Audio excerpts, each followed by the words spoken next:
Buen día, yo soy Alejandro Sotelo Morales, estudiante del quinto semestre de la Benemérita Universidad Autónoma de Puebla, en la Facultad de Ingeniería del Colegio de Ingeniería Mecánica y Eléctrica IME, para la materia de Tecnología de los Materiales. Hoy voy a hablar acerca de los fundamentos de plasticidad. Ahora bien, para desarrollar ya el tema, vamos a pasar con el primer subtema, que son las relaciones de esfuerzo-deformación. Para entender primero lo que son las relaciones de esfuerzo-deformación, vamos a definir dos conceptos fundamentales. Son el esfuerzo y la deformación. El esfuerzo es la intensidad de las componentes, de las fuerzas componentes internas, que resisten a un cambio de la forma de un cuerpo. Este esfuerzo se mide o se define en unidades de fuerza por unidad de área. Básicamente existen tres tipos de esfuerzo que serían el esfuerzo de compresión, de tensión y de corte. Estos son los que van a causar una deformación en un cuerpo, en un material. Ahora sí, definiendo la deformación, es el cambio de forma que va a sufrir un cuerpo debido a la aplicación de un esfuerzo, al cambio térmico u otras causas diversas. Esta deformación es medida en unidades de longitud. Ahora sí, una vez definidos estos dos conceptos fundamentales, vamos a pasar con las relaciones de fuerza de formación. La primera serían las relaciones constitutivas. Un modelo constitutivo es una formulación matemática capaz de describir el comportamiento físico de un sólido ideal. Principalmente los materiales tienen tres modelos constitutivos, el cual sería el elástico, el plástico y el gregaño. Los modelos constitutivos se pueden clasificar gruesamente como los elásticos, pudiendo ser lineales o no lineales, elastoplástico y el regaño. En la figura que tenemos aquí a la derecha, en la primera imagen, podemos observar el comportamiento elástico, que es una deformación que puede hacer, más bien una deformación no permanente en el material. En la segunda vemos el comportamiento del modelo constitutivo plástico, que es una vez ya pasada la zona elástica del material, se produce una deformación permanente, que quiere decir que el material no va a regresar a su forma original después de pasada la zona elástica. Y finalmente podemos ver el modelo del gaño, que es donde pues el material a estudiar se queda con fractura permanente. La siguiente relación de fuerza de formación es la relación elástica lineal. La ley constitutiva elástica más general tiene la forma de el tensor de esfuerzos es igual al tensor elástico y sus componentes por el producto de la deformación y sus componentes. Por la simetría de los tensores de esfuerzos y deformaciones, solo hay 6 términos independientes en cada tensor, por lo cual el tensor de rigidez elástico E puede tener como máximo 36 constantes independientes. En el caso más general, corresponde al material elástico de Cauchy. El material elástico de Cauchy es también llamado como material elástico simple.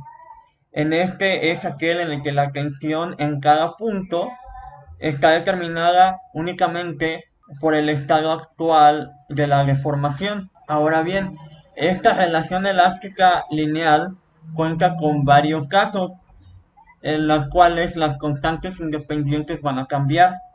Por ejemplo, para un material hiperelástico solamente contamos con 21 constantes independientes. En caso de que exista un punto de simetría, tendremos 13 constantes independientes.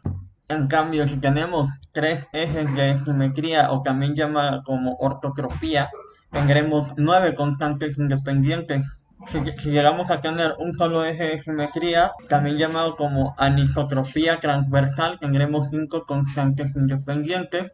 Y si tenemos tres ejes de simetría o isotropía, tendremos solamente 2 constantes independientes. La siguiente relación de fuerza de formación es la ley de Hooke. Esta recibe su nombre gracias al científico inglés Robert Hooke, que se encargó del desarrollo de esta ley. Como dato curioso, Robert Hooke tenía miedo de que le robaran su idea y por lo tanto encriptó esta ley en un anagrama, que una vez descifrado el anagrama decía como la fuerza, la deformación. Establece que el alargamiento unitario que experimenta un cuerpo es directamente proporcional a la fuerza. Esta ley comprende distintas disciplinas y es utilizada principalmente en ingeniería y construcción. Eventualmente, al ser esta una ley, una aproximación lineal, puede llegar a fallar una vez que las fuerzas excedan algún límite, ya que los materiales no se pueden comprimir ya hasta un cierto punto mínimo, ni tampoco se pueden estirar hasta un cierto punto máximo, no lo pueden sobrepasar. Por lo tanto, esta ley está limitada bajo ciertas restricciones. Pasando a la siguiente sección, tenemos la representación de esfuerzo y deformación en el círculo de Moore. Primero, me gustaría definir qué es el círculo de Moore. El círculo de Moore fue desarrollado por Christian Otto Moore y tiene una utilidad para representar gráficamente la deformación y los esfuerzos en un material. Cabe aclarar que este modelo gráfico tiene utilidad para 2 y 3 dimensiones. Ahora, ¿cuáles son los pasos para elaborarlo? El primero es hacer un sistema de coordenadas con epsilon sub m como axis y epsilon sub xy como ordenada hacia abajo. Es decir, vamos a tener un gráfico del segundo y tercer cuadrante de nuestro plano cartesiano. Localizar el centro C con el promedio de X y Y. Luego colocar A que son las condiciones, que van a representar las condiciones sobre la cara X. El punto A representa el ángulo en 0 grados.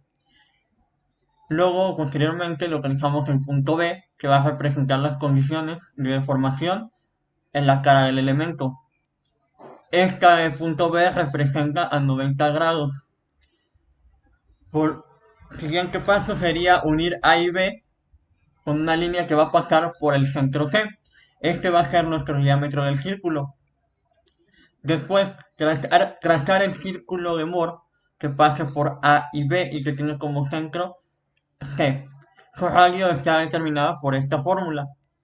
Luego, vamos a determinar las deformaciones principales que van a ser el centro más menos el valor del radio.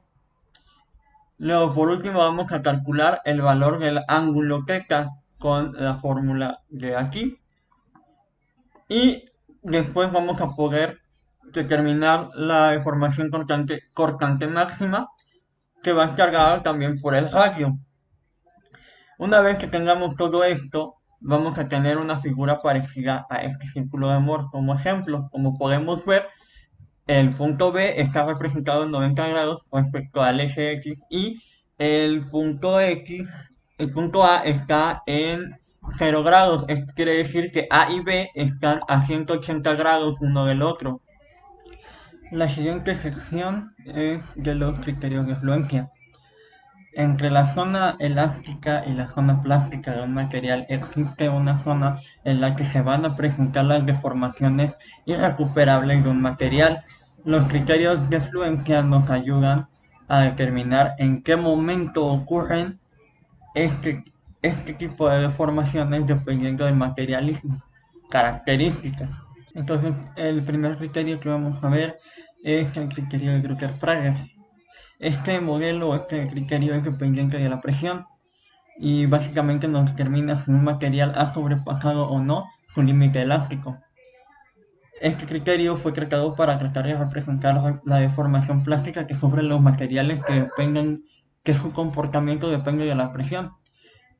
Este criterio, así como muchas de sus variantes, han sido aplicados para rocas, hormigón, polímeros, espumas y otros materiales que presentan un comportamiento que depende de la presión.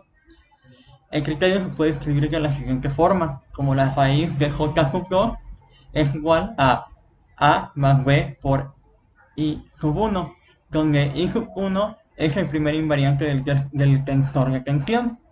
J2 es el segundo invariante del tensor de tensiones. Y A y B son constantes determinadas mediante experimentos de ensayo de tracción. El siguiente criterio es el criterio de Krestka, también es llamado como criterio de Coulomb-Krestka-Guess.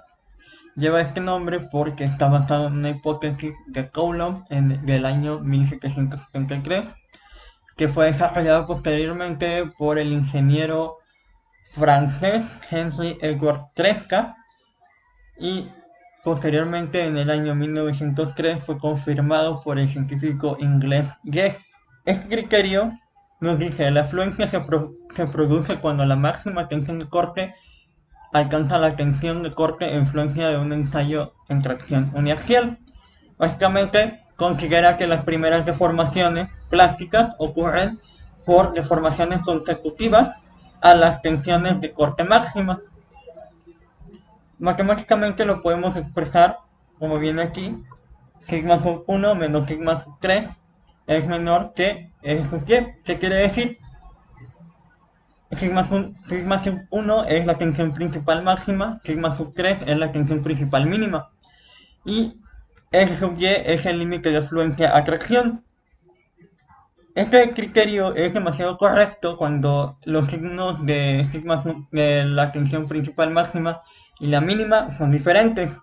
Sin embargo, tiene el pequeño detalle que cuando los dos signos coinciden, se puede interpretar como que no habrá un fallo en el material, independientemente de lo grandes que lleguen a ser estas dos tensiones.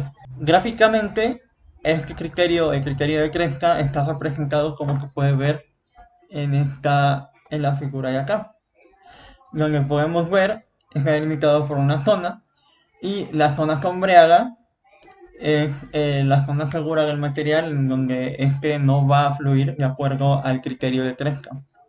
El siguiente criterio de fluencia es el criterio de von Mises.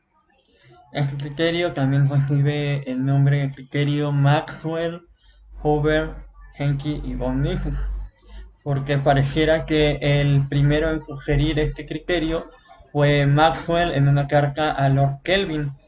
Este criterio fue propuesto después por Hoover en 1904 y luego von Mises en 1913, y su interpretación energética fue propuesta por Henke en 1924. Este criterio nos dice que la afluencia se alcanza cuando la máxima energía de deformación se iguala con la energía de deformación en la afluencia de un ensayo de tracción uniaxial. También nos dice que este también es llamado como criterio de distorsión. Este criterio es también llamado como criterio de energía de distorsión. Es aplicado a materiales dúctiles, y él nos dice que mientras que el material no va a fluir mientras la energía de distorsión no iguale o supere a la energía de distorsión dada en el momento de la fluencia. Matemáticamente se escribe de esta forma, donde S sub y, o el límite de fluencia, va a ser mayor a cero. A diferencia del criterio de Krestka, en este criterio no hay inconveniente con los signos de las distintas tensiones. Ahora, en los estados de tensión biaxial se presenta la siguiente gráfica que podemos apreciar en la figura, donde de igual manera que en el criterio de Krestka, el área sombreada de la gráfica representa el área segura del material, en la cual el material no va a fluir según el criterio. El siguiente tema es la determinación de las propiedades de los metales. Para las propiedades de los metales, primero tenemos que definir lo que es un metal. Se le denomina metales a los elementos químicos caracterizados por ser buenos conductores del calor y de la electricidad, además de que poseen una alta densidad y que son sólidos en su mayoría, a salvo algunas excepciones, a temperatura ambiente, salvo algunas excepciones refiriéndonos al mercurio y el galio. También las sales de estos metales pueden formar iones electropositivos o cationes en disoluciones. Dentro de los metales encontramos los alcalinos térreos, los metales de transición, que son también los que ocupan la mayoría de los grupos, los lantánidos, actínidos y transactínidos. Prácticamente todos los elementos químicos que faltan por descubrir y sintetizar también serían metales. Ahora, los metales también pueden presentar otras propiedades, como sería su color, que en su mayoría es grisáceo. También presentan algunos un brillo, por lo general. Algunos metales también presentan la propiedad del policromismo, que quiere decir que presentan varios colores. Dentro de las principales propiedades que se estudian dentro de los metales son cuatro, y están la maleabilidad, la ductilidad, la tenacidad y la resistencia mecánica. Estas cuatro propiedades van a ser definidas y explicadas a continuación. La primera propiedad que vamos a ver es la maleabilidad. Es la propiedad de adquirir una deformación mediante compresión sin romperse. A diferencia de la ductilidad que se verá más adelante, la maleabilidad permite a los metales la formación de láminas gruesas o delgadas dependiendo del material que se use.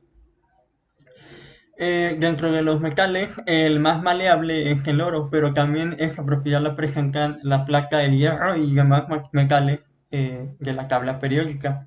La segunda propiedad es la ductilidad. La ductilidad es una propiedad que presentan materiales como los metales, incluidos también las aleaciones, y también los materiales asfálticos, en los que pueden deformarse plásticamente de manera sostenible sin romperse, permitiendo obtener alambres o hilos de dicho material. A los materiales que presentan esta propiedad se les denomina dúctiles. A los que no la presentan son denominados materiales frágiles.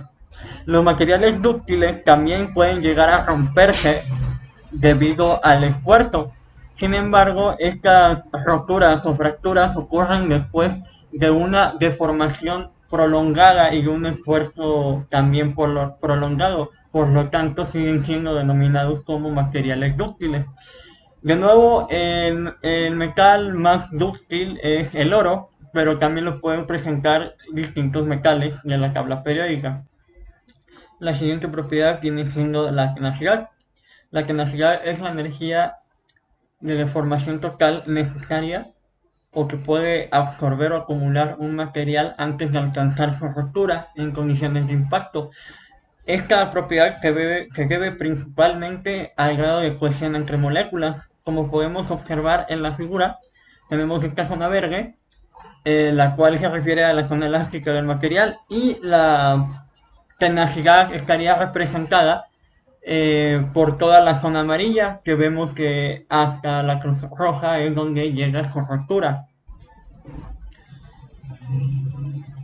Por último tendremos lo que viene siendo la resistencia mecánica, que es la capacidad para resistir un esfuerzo de tracción o compresión, torsión y flexión sin deformarse o romperse. La resistencia mecánica de un cuerpo depende del material y de su geometría. El parámetro empleado para medir la resistencia mecánica es el coeficiente de seguridad, o también llamado factor de seguridad, que es la relación que existe entre la fuerza o el esfuerzo que se va a utilizar y el esfuerzo último de influencia del material. Eh, este, este factor de seguridad se mide dependiendo qué tan grande o qué tan pequeño es cercano a la unidad, es decir, al número uno. Si este número supera a la unidad, quiere decir que son las probabilidades del fallo del material o de la estructura vienen siendo bajas. En cambio, entre más alejado esté del uno hacia abajo, o sea, más pequeño sea de uno, las probabilidades del fallo se incrementan y por lo tanto se debe elegir otro material o cambiar la estructura. Y bueno, eso ha sido todo por mi parte. Yo fui Alejandro Sotelo Morales y espero que haya sido de su agrado y gracias por su atención.